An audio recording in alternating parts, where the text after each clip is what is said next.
गुरु भगवान के प्रेम के अनंत अनंत शुक्राने। भगवान ने गीता में कहा है, कोई भी व्यक्ति चाहे पापी से पापी क्यों न हो, यदि वह अनन्य भाव से मेरे भजन में लग जाता है, अनन्य भाव से, अन्य किसी का भजन नहीं करता, न पैसे का, न घर परिवार का, दुनिया का, किसी का भजन नहीं करता। भजन मतलब मन में चलना। वो केवल मेरे भजन में, भगवान के भजन में लग जाता है, तो वो साधु ही मानने योग्य है। क्योंकि अब उसने निश्चय कर लिया है कि अब मैं भगवान के मार्ग पर ही चलूँगा, मुझे परमात्मा प्राप्ति ही करनी है। अर्थात हम जो सत्संग में आते हैं तो भगवान हमको पहला आदेश करते हैं, लक्ष्य निर्धारित करो। गुरुजी ने मेरे से एक बात कही, ये संसार ऐसा है जैसे किसी एक बढ़िया सी मेज पर, बहुत सजी हुई मेज पर चांदी की, सोने की थालियां रखी हैं और उनमें चांदी की वर्क से लिपटे हुए सामान रखे हैं, बड़े लुभावने, बड़े सुंदर। लेकिन जब तुम उसमें हाथ डालते हो तो उन सभी में तुम्हारा हाथ विष्ठा में चला जाता है। चांदी की वर्क में लिपटी हुई गंदगी रखी है। ये बात मुझे गुरुजी की समझ में नहीं आई।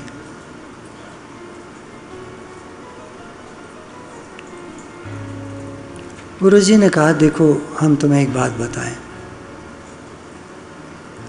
जितना सामान जिसकी तरफ तुम आकर्षित होते हो, पदार्थों की तरफ, सबसे पहले तो अपने शरीर की तरफ और अपने वालों के शरीर की तरफ। कभी तुमने काट के देखा है अंदर क्या होता है? जब डॉक्टर ऑपरेशन करते हैं उनको तो आदत पड़ जाती है।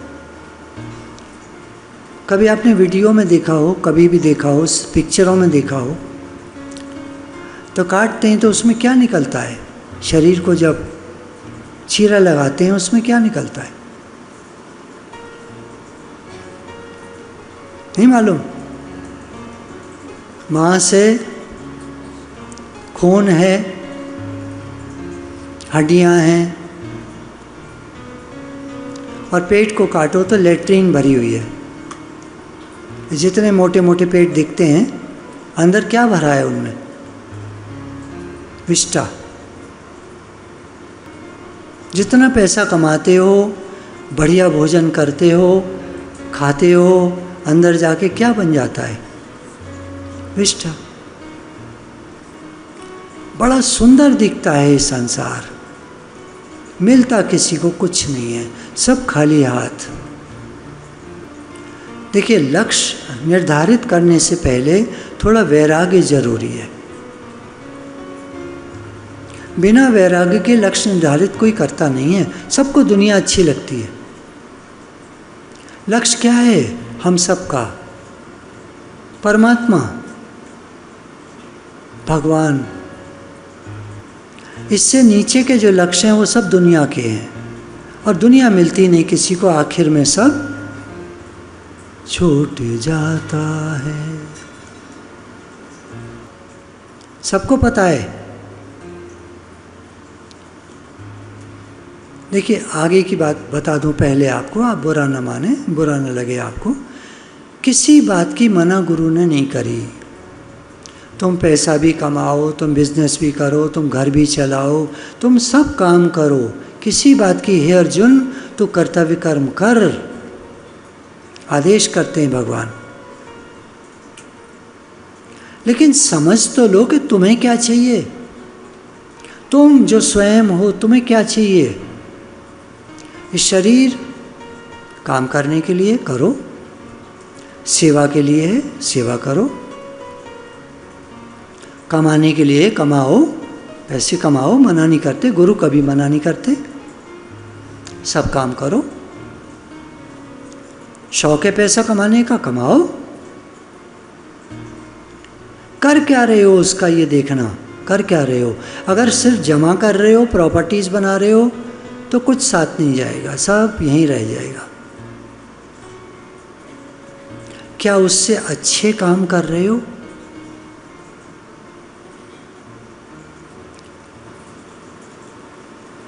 देखिए, रतन टाटा जी का हमारा उदाहरण सामने है। 60% उनकी कंपनीज की टोटल इनकम चैरिटेबल ट्रस्ट उसके होल्डर हैं। इक्विटीज़ जो हैं वो चैरिटेबल ट्रस्ट के पास है।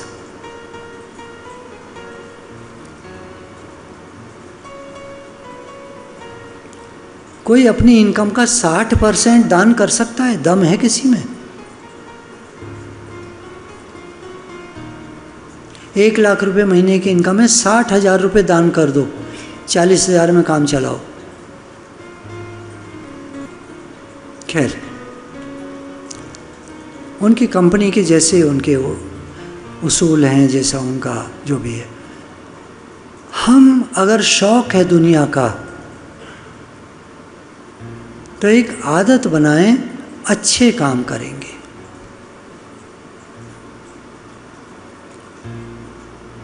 भगवान की तरफ अगर चलना है, लक्ष्य की प्राप्ति अगर करनी है, तो पहला स्टेप है अच्छे काम करो, किसी का बुरा मत करो, कभी नहीं, कभी नहीं, कभी नहीं।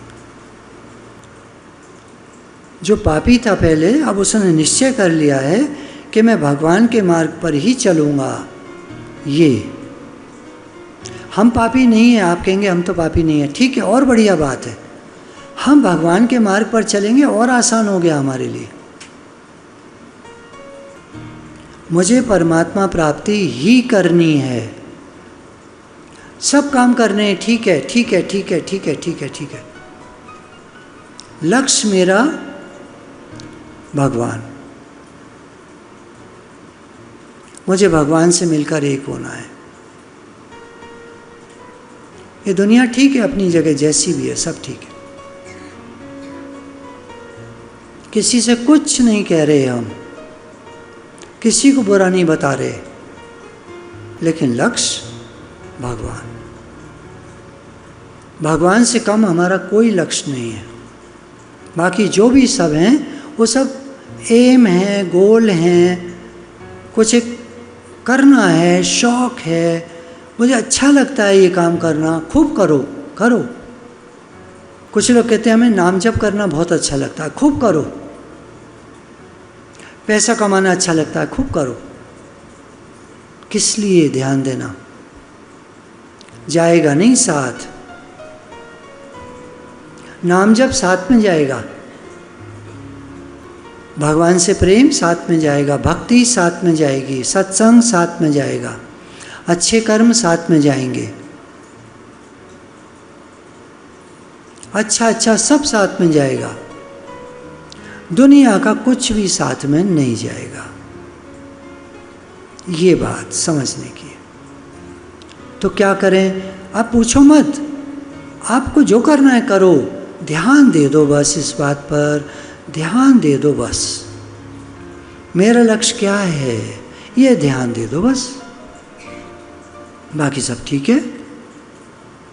लोग निंदा करें, स्तुति करें, बुराई करें, हमारी तारीफ करें, धन आ जाए, चला जाए, शरीर ठीक रहे, बीमार हो जाए, पर हम इस निश्चय पर अडिग रहेंगे, मैं तो केवल परमार्थिक साधक हूँ, तो फिर साधन अपने आप होता रहेगा। मुझे तो भगवान की तरफ चलना है, दुनिया में जो भी हो रहा है सब ठीक है।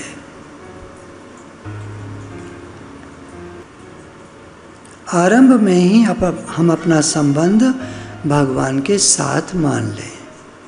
हम भगवान के हैं, भगवान हमारे। मुझे तो अपना कल्याण करना है, अपना उद्धार करना है, क्योंकि मैं तो इस दुनिया में परमात्मा प्राप्ति के लिए ही आया हूँ। इसी के लिए मेरा जन्म हुआ है।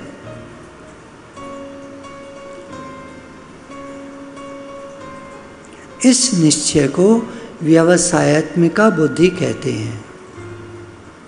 गीता में आप सुनते होंगे व्यवसायत्मिका बुद्धि के बारे में।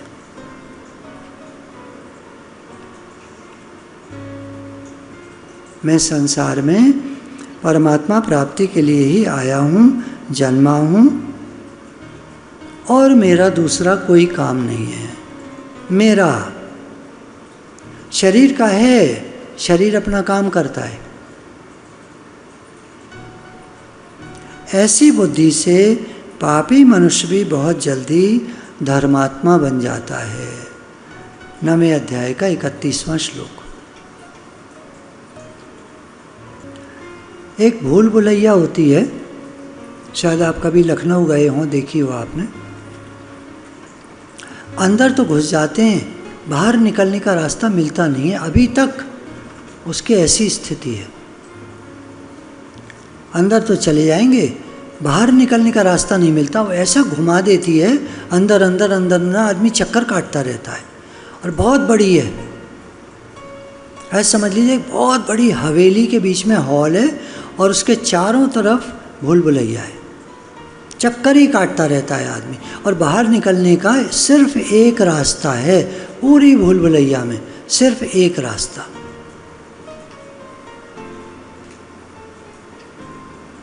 और वहीं से हम घुसे थे और निकलते समय वो मिलता नहीं है। गाइड चाहिए होता है। हमारे गाइड हैं हमारे गुरु।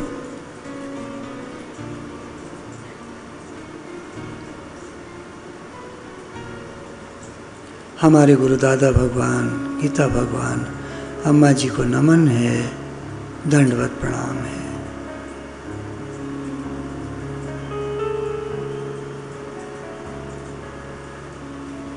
अब संसार में कौन सी भूल भुलैया है?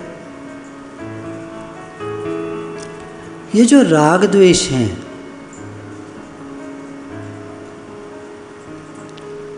ये ठीक है, ये गलत है, पसंद है, नापसंद है, अच्छा है, बुरा है, सही है, गलत है, अनेकों इच्छाएं हैं, काम, क्रोध, लोभ, मोह, अहंकार, 10 इंद्रियों के विषय, ये सब भूल भुलैया है। बहुत बड़ी भूल भुलैया है, छोटी मोटी नहीं है। अगर हमने गुरु को साथ ले लिया, गाइड को साथ ले लिया, तो घुमा फिर आके हमको वापस बाहर ले आता है।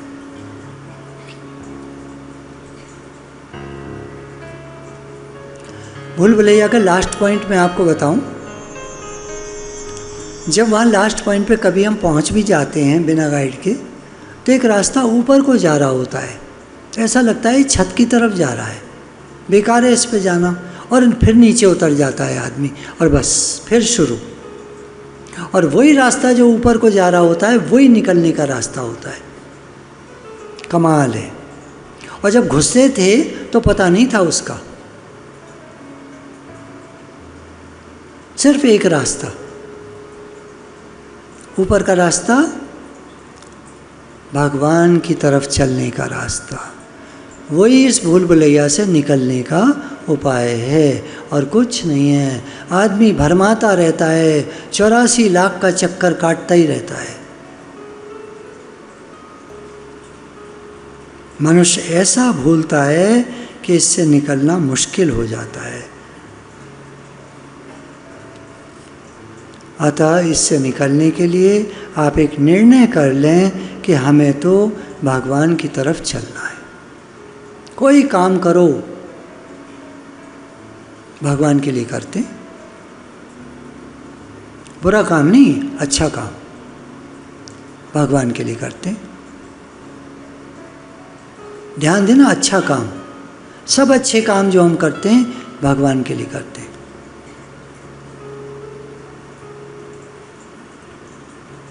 हमें संसार में न राग करना है न द्वेष करना है।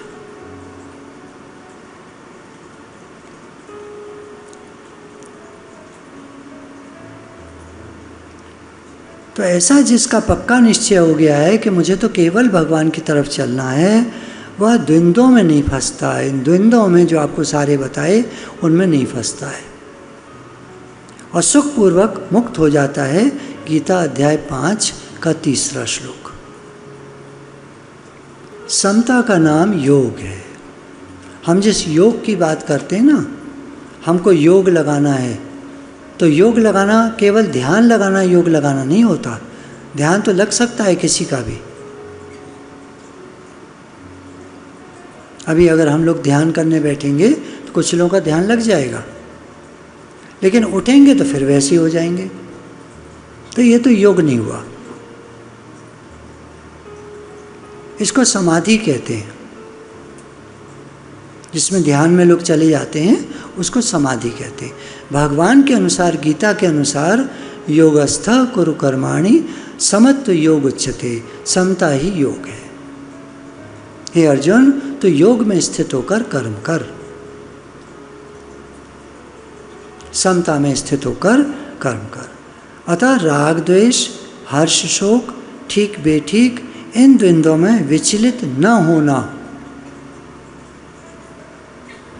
और फिर कर्म करना, ये कर्म योग है।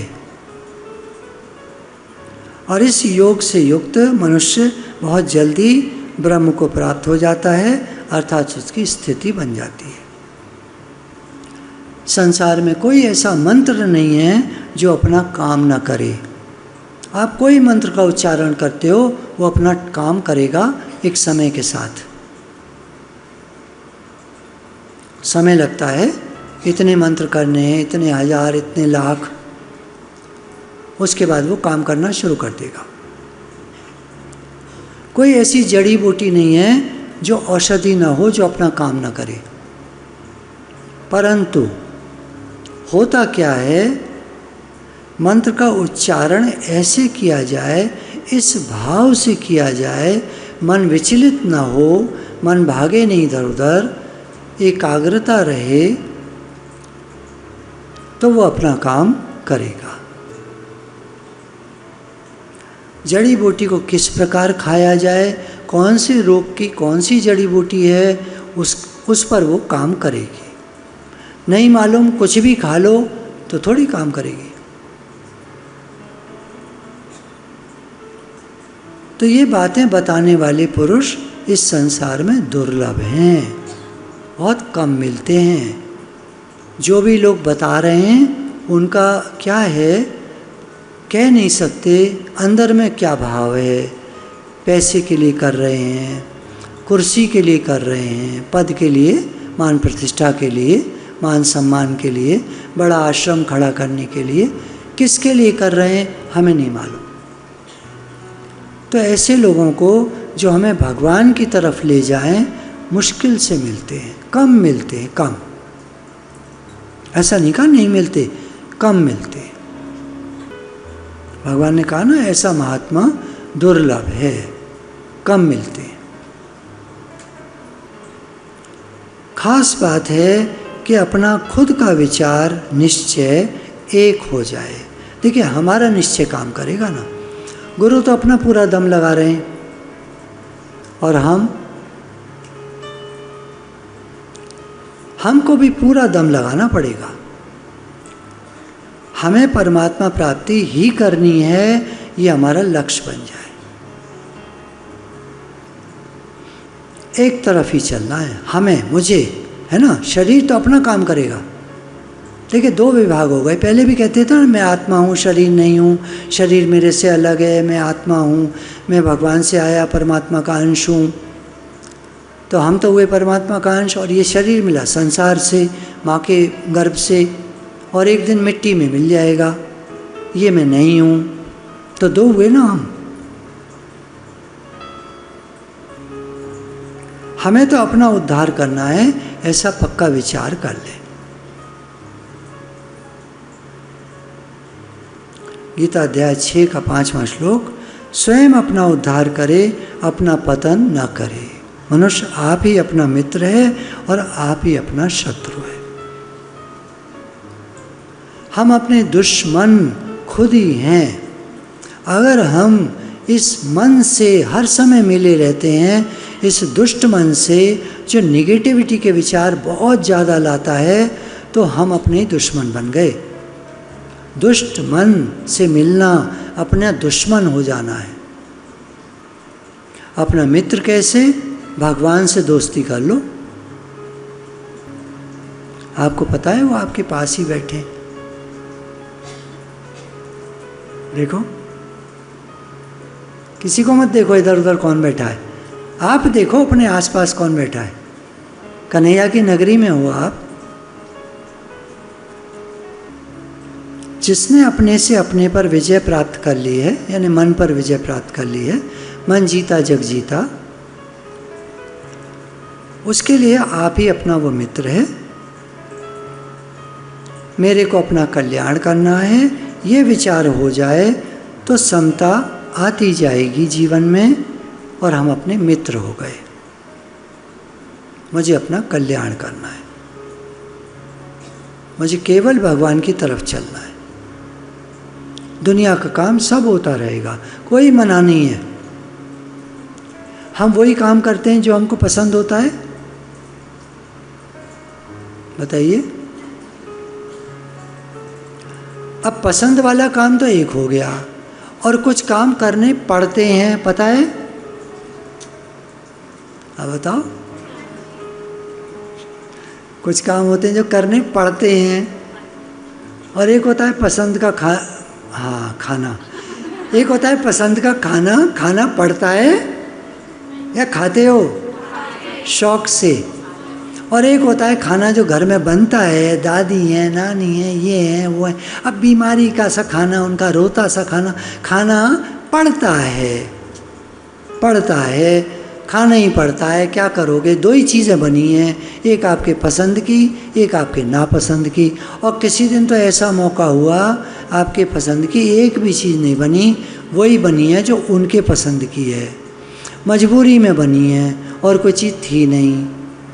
तो खाना पड़ता है या गोल कर जाते हो उस दिन?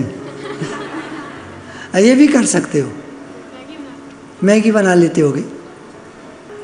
देखिए, हमारे गुरु ने हमको मॉडर्न सन्यासी बनाया है।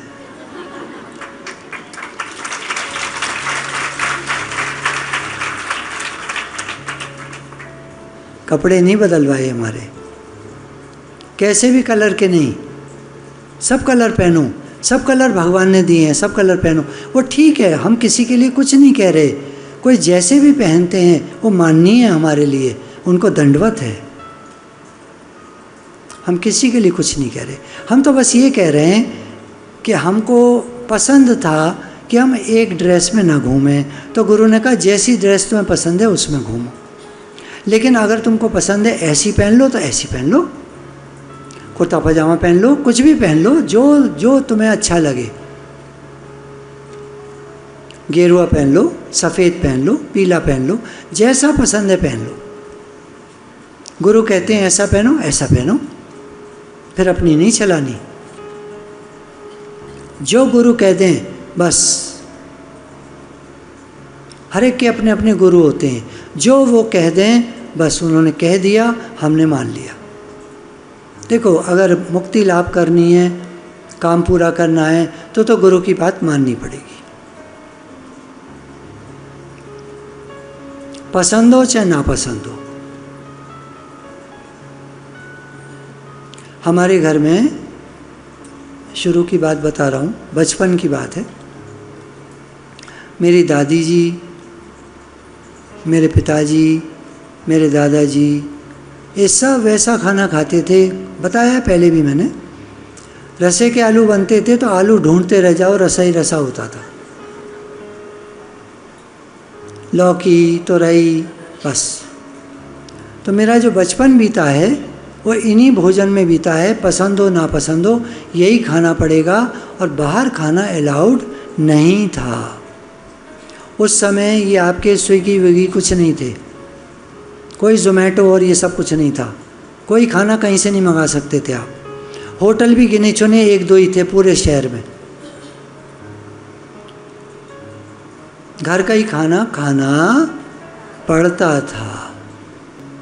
अभी तो बहुत ऑप्शंस हो गए हैं बच्चों को। अब तो बच्चों के हाथ में पैसे भी रहते हैं, मोबाइल रहता है, वो अकाउंट रहता है, ट्रांसफ़र कर दो फटाफट।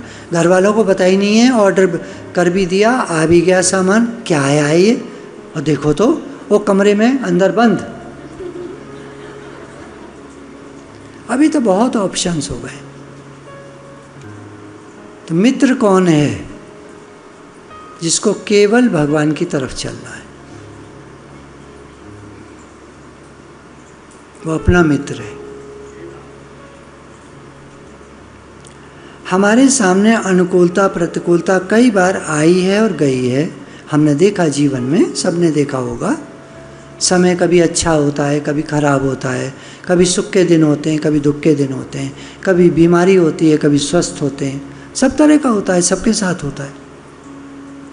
हमने सुख भी भोगा है और दुख भी भोगा है। परंतु शांति कब मिली? जब सत्संग में आए। ये वहम होता है, हमें ऐसा परिवार मिल गया होता तो हम ज़्यादा सुखी हो जाते, ऐसी पत्नी मिल जाती तो ज़्यादा सुखी हो जाते, ऐसा पति होता तो ज़्यादा अच्छा रहता, ऐसा पुत्र होता तो बढ़िया रहता, ऐसा मित्र मिल जाता, इतना धन हो जाता, ऊंचा पद मिल जाता, आदि आदि तरह तरह की बातें। ऐसे गुरु मिल जाते, वैसे गुरु मिल जाते तो हाँ अच्छा रहता, ये आदमी सोचता रहता है। सब सुखी कोई नहीं है। पूर्ण सुखी जिसको कहते हैं, ऐसे सुख तो सबके पास है, छोटे मोटे सुख तो सबके पास है। पूर्ण सुखी कोई नहीं है। कितनी अनुकूल चीज़ें मिली होंगी तो क्या भगवान मिल गए? कितनी अच्छी चीज़ें आपके पास होंगी, कितना ही बढ़िया घर होगा, कितनी बढ़िया नौकरी होगी, कितना ही बढ़िया कारोबार होगा, भगवान मिल गए? बच्चे बहुत अच्छे होंगे, खाने को खूब बढ़िया होगा, हर चीज़ बढ़िया होगी आपके पास, भगवान मिल गए? प्रश्न है। तृप्ति आ गई, अब कुछ नहीं चाहिए आगे? अभी तो कुछ नहीं चाहिए, अभी तो यहाँ शांत बैठे ना। कारोबार में, दुनिया में कुछ नहीं चाहिए। अब आगे और, अरे बहुत चाहिए, बहुत की कोई सीमा नहीं है। जिसको कामनाएं हैं, डर है, चिंताएं हैं, उसको भगवान कैसे मिलेंगे? डर, चिंता, कामना, ये हमको भगवान से दूर कर देते हैं। किसी भी प्रकार का डर, चिंताएं, कामनाएं, इच्छाएं, कितनी भी अनुकूलता मिले, मनुष्य को कभी तृप्ति आती ही नहीं है। आप सोच रहे होंगे ऐसा नहीं है, बहुत सारे लोग हमने देखे हैं, बहुत पैसे वाले हैं, बहुत तृप्त हैं, वो दिखते हैं आपको। तृप्त कोई नहीं है दुनिया में। दुनिया में तृप्ति केवल भक्तों को है, उनको भी नहीं है। उनको कौन सी वाली तृप्ति? उनको चाहिए तृप्ति भगवान मिल जाए। अभी नहीं मिले तो तृप्ति नहीं है, और नहीं भी होनी चाहिए, बहुत अच्छी बात है। लेकिन संसार में तृप्ति किसी को भी नहीं है। भक्त को नहीं है, वो तो आगे बढ़ाती है उसको। संसार में तृप्ति नहीं है, वो दुखी करती है। परिस्थितियों को लोग बदलना चाहते हैं, जो बदल नहीं पाती। स्वयं को बदलना होता है, परिस्थितियों को नहीं। परिस्थिति तो जो है वो है, स्वयं को बदलना पड़ेगा। तो नाशवान चीज़ों के द्वारा अविनाशी परमात्मा कैसे मिलेंगे? इसलिए आप परमात्मा प्राप्ति का एक निश्चय कर लो, फिर सब ठीक हो जाएगा। नाशवान चीज़ों के द्वारा, पैसे के द्वारा, बड़े घर के द्वारा, मान सम्मान के द्वारा, प्रतिष्ठा पद के द्वारा भगवान नहीं मिलते। कैसे मिलेंगे भगवान? इन चीज़ों के द्वारा भगवान नहीं मिलते। इसलिए आप परमात्मा प्राप्ति का एक निश्चय कर लो, मुझे भगवान की तरफ चलना है। ये अंदर की बात है, किसी से कुछ मत कहना, किसी को मत बताना। ये अपने अंदर की बात है, मुझे भगवान की तरफ चलना है। अब मैं जो काम करूँगा वो भगवान के लिए करूँगा। हर काम भगवान के लिए करो, हर अच्छा काम भगवान के लिए करो। घर किसका है? भगवान का है। हम किसके हैं? भगवान के।